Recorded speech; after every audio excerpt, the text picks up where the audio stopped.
You remember her but not as a face, as a flicker, a scent of fire before it burns.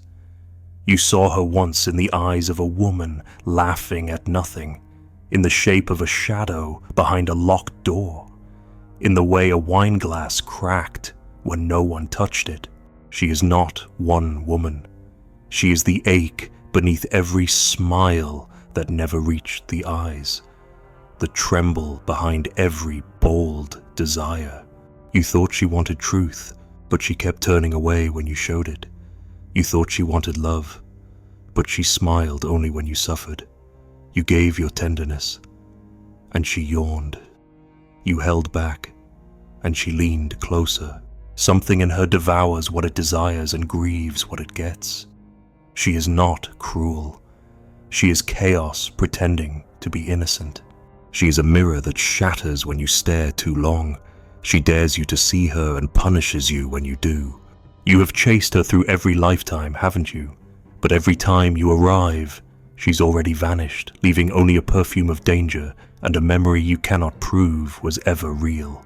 You always thought desire was a path toward union, but you were wrong. Her desire begins where yours ends, not in the longing to meet, but in the power to withhold. She is not waiting to be understood. She is watching, calculating, and when you lean in with your soul, she measures how much it will cost her to ruin you. You believed love was vulnerability. She believes vulnerability is leverage. What you call truth, she calls threat. What you offer as your deepest sincerity, she perceives as your final weapon. She stares at the mirror not to adore herself, but to destroy the part of her that feels seen. Because to be seen, truly seen, is to lose control. And for her, control is the only form of safety. She dances before you not to invite closeness, but to test your restraint. If you chase, she recoils. If you retreat, she advances. You are not her lover. You are her hypothesis. Her desire is not linear. It coils like smoke, tempting, evading, suffocating. She longs for contradiction, a man who sees everything but says nothing, a man who bleeds without begging, a man who can burn beside her without asking why. You think she wants your devotion? No, she wants your hesitation, that moment where your mouth opens, then shuts, afraid to say what you now know. She lives inside the myth of the forbidden. You can have her body, but never her truth. You can hold her hand, but never her mind. She speaks in riddles not to be poetic, but to remain untouchable. For the moment she is grasped, she dissolves. That is the cruelty she was born into, to be adored only when absent, to be feared only when near. The mirror she smashes is the one you hold up to her, the one that says, "I see you." No, you must never see her. You must only suspect. You must only yearn, because your certainty kills the very thing she clings to, the myth of her enigma. And yet she hates the game. Do not think she enjoys it. She resents it, resents herself for needing it. She cries when no one is watching, curses the men who leave her cold, then destroys the men who make her feel. Her terror is not abandonment, it is exposure. She would rather be left than be known. She would rather suffer in silence than be cradled in truth. She does not want to heal.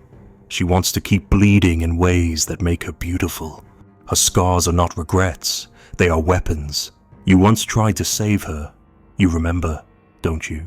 The nights you stayed up, whispering kindness into her darkness.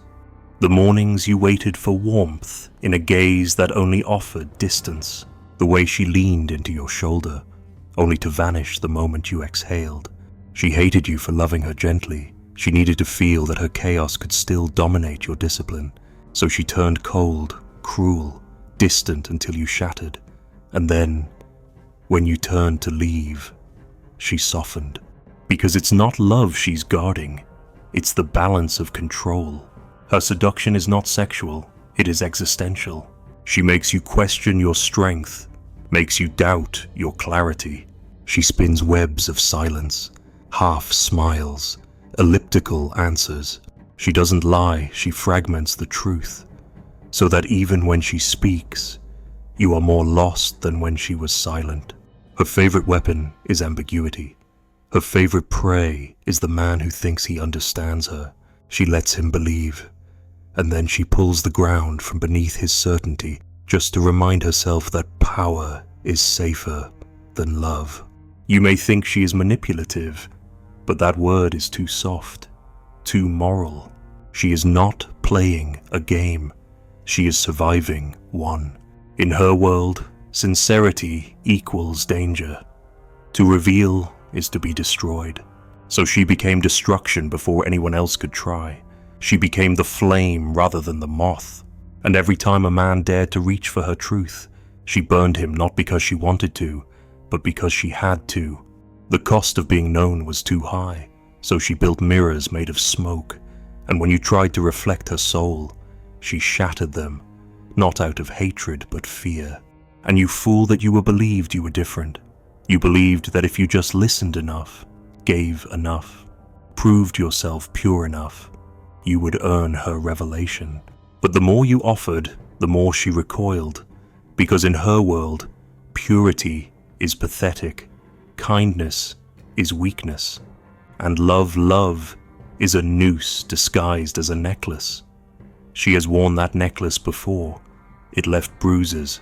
You may wonder now, was any of it real? Did she ever feel yes and no? She felt in flashes, in panic, in trembling nights where your presence was both terror and sanctuary, but she could not stay in it. The moment her heart began to open, a scream rose in her throat. Not yours, hers. A scream inherited from every betrayal, every abandonment, every time she gave too much and was left with nothing. So she learned to take before she could be taken from.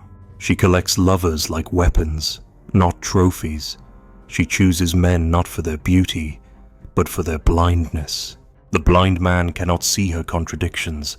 The blind man worships the version she offers. And when he finally begins to see, truly see, she leaves, or she breaks him, or she begs him to destroy her, just to prove that love was never safe to begin with. You think this is about women, Nee? This is about the feminine abyss, the silent chaos that exists within all seduction. The truth that longing and cruelty are not opposites, but twins. The truth that some hearts only beat when hunted.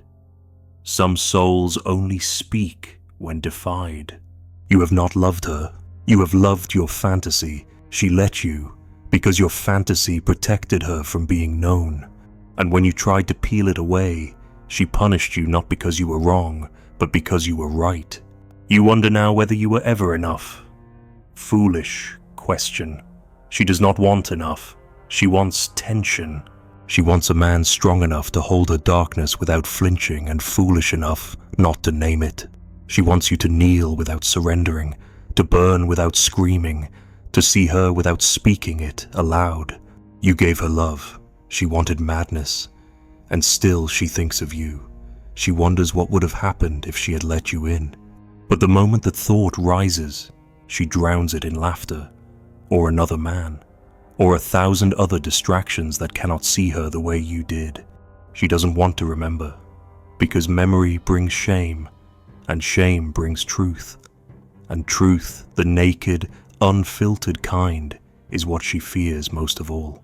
So she moves on, polished, beautiful, mysterious. But every mirror she passes reflects a fracture she cannot mend. And deep inside her, beneath the defiance, the grace, the cunning, is a single image she cannot erase. You, the man who dared to see her and did not look away. You still don't understand. She never wanted to be chosen. She wanted to be worshipped. There's a difference. To be chosen is to be one among others, to be evaluated, picked, possibly replaced. But worship demands distance, an altar, a silence too heavy for speech. You thought she wanted to be held. No, she wanted to be unreachable. Your mistake was not in desiring her, but in reaching for her with your hands instead of your eyes. The moment you touched her, she decayed in your imagination, not because she lost value, but because your possession killed the illusion she had spent her life sculpting. She builds herself like a cathedral, not to shelter, but to intimidate. Her beauty is not kindness, it is warning.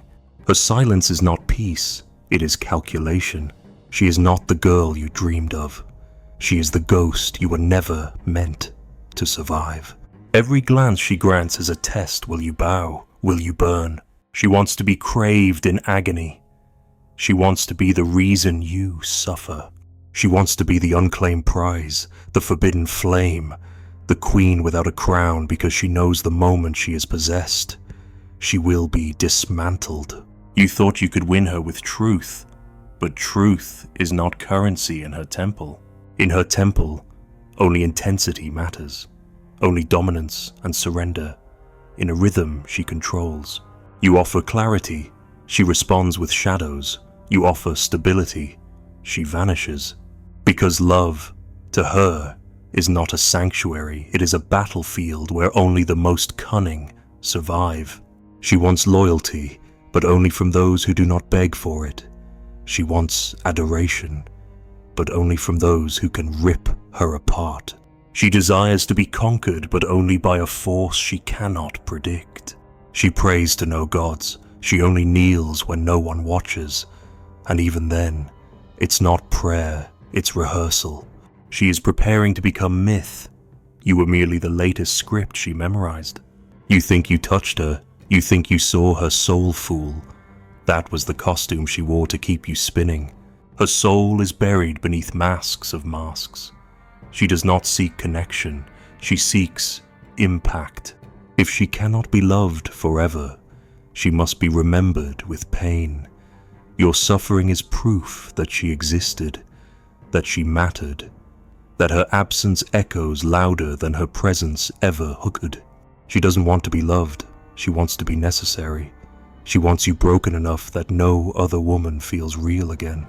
That every time you touch another, you remember her breath, the breath that once said nothing and still made you tremble. She wants to infect your dreams, to be the itch you can't scratch, the memory that returns when you're alone and too tired to lie to yourself. This is not love, this is transcendence through cruelty, and she plays it better than any saint. She was never the damsel, she is the dragon, she is the tower, she is the flame at the top of it. And she dares you to climb, not because she wants to be rescued, but because she wants to watch you fall. Your bleeding hands are her proof of power. Your despair is her reflection. Every man who reaches her becomes a mirror, and she smashes them all not because they are ugly, but because they show her too clearly. You cannot worship her and survive her. One of those must die. She tests you with silence. She rewards you with confusion. She lures you with glimpses of softness, a glance, a touch, a tremble, only to pull away the moment you believe it's real. She wants to know how much delusion you can carry, because if you love her, you must love her lies. You must love the parts that vanish, the doors that never open, the voice that never speaks plainly. You must love the myth, even when it kills you. The more you sacrifice, the colder she grows. This is not a mistake, it is design. She does not want to be earned. She wants to be impossible. That is her seduction, the promise that no matter how close you come, she will never be yours. Not truly. Not completely. She wants to remain the unanswered question, the half-written poem, the whisper in the hallway. And when you finally scream, when you finally rage against the silence that is when she knows you are hers, she listens for that scream. It is music to her. Not because she is sadistic, no. Sadism is too clumsy, too obvious. She is something far more refined, a curator of collapse. She collects broken men the way artists collect ruined statues, because beauty, for her, lies in fracture, in the way a man bends before he breaks, In the moment, he stops pretending to be strong and reveals his true weakness, his belief that she could be tamed. You want her honesty, she will give it to you in riddles. I want to be loved, but not owned. I want to be seen, but not exposed. I want passion, but not routine. These are not contradictions. These are her foundations. She does not fear love. She fears its consequences, the erosion of power, the slow descent into predictability, the loss of mystery. She will flirt with devotion until the moment it demands reciprocation, and then she will vanish into smoke. She never belonged to you, not even in those nights where she whispered your name like a secret, not even in those moments where her eyes softened and you saw something that looked like longing. That was not longing. That was strategy, a calculated allowance of illusion. She gave you just enough to make you stay, just enough to keep you kneeling at her altar. And when you began to stand, to demand, to assert, to claim, she burned the temple down. And you, crawling through the ash, still search for her, still believe the fire meant something, still think there is a door you forgot to open, a key you failed to find. But the truth is, there was no door. There was only a wall painted to look like one. She never meant to let you in. She only needed you to believe you could be let in. Because hope is a sharper blade than rejection, and she enjoys the elegance of slow death. This is not about women. This is about the feminine power of denial, the divine cruelty of the untouchable. You are not the victim. You are the volunteer. You walked into her labyrinth. You kissed the statues. You ignored the signs. You offered your soul for a glimpse of hers, and she gave you theater. Because in her world, performance is safer than presence. Control is safer than love. And she would rather be feared than forgotten. You may hate her now, or pity her, or both. It doesn't matter. She has already moved on. She has already rebuilt the altar somewhere else, with someone else kneeling. And you are just another relic, another fossil of failed devotion. She will remember you only when she needs to feel powerful again. And even then, it will be brief. A sigh, a smile, a whisper of your name to no one in particular. But you will remember her forever, not as a woman, as a force, as a wound that never closed. As the moment you realize that not every temple offers salvation, some only exist to make men bleed beautifully. You've heard her laughter not in joy, but in defiance. It isn't laughter that welcomes, it is laughter that warns. The laughter of a woman who dances with her mask still on, not because she is hiding, but because the mask gives her power. And when she dances, it is not for celebration. It is for misdirection. You followed her rhythm thinking it would lead to her truth, but every step only brought you closer to your own humiliation. She doesn't want a partner, she wants an audience. One that aches while clapping, one that burns while watching. She does not dance for union. She dances to remain untouchable, beautiful in motion, unreachable in stillness. You thought desire was a bridge between souls, but for her, desire is war. A war she wins by never revealing her battlefield. She seduces not with her body, but with her absence, not with her words, but with her ellipses, not with her promises, but with the promise that she will never be yours. You want to speak to her, she wants you to unravel. You want peace, she wants the trembling. Her eyes, when they meet yours, do not ask to be understood. They ask, how much of yourself are you willing to lose for me? This is the cruelty you keep misnaming as mystery. Her mask is not soft. It is carved from every man who ever tried to love her into stillness. Every man who said, "Be mine," and watched her vanish. You thought you could be different. She knew you wouldn't be, because you looked at her the same way they all did, as if beneath the layers was someone waiting to be saved. But there is no salvation, only performance, and it is you who auditioned. It is you who begged for a role in her tragedy. She doesn't crave safety. Safety is where the rot begins. She craves danger, but danger she can choreograph. Her soul does not wake when you hold her gently. It stirs only when you resist, when you walk away, when you look at her with a hunger just shy of reverence. She needs to feel her own power reflected in your confusion. She does not want comfort. She wants the tension of never knowing if you'll stay. That is her pulse. That is her rhythm. She desires chaos that obeys her, and obedience that trembles with threat. You once thought love could soften her. You offered presence, purity, patience. She responded with silence, smirks, vanishing acts. And when you finally exploded, when your rage peeled the walls clean, she smiled because finally, there you were, real, ugly, human. She did not want your composure. She wanted your ruin, because ruin cannot lie. She has no use for your best self. That's the one everyone wants. She wants the one you buried, the self that screams, the self that begs, the self that curses her name while crawling back into her lap. She makes pain beautiful. That is her gift. She makes you bleed, and you thank her for it. She makes you doubt yourself, and you call it growth. You wear her cruelty like a poem tattooed on your ribs, and when she leaves, you mistake your emptiness for enlightenment.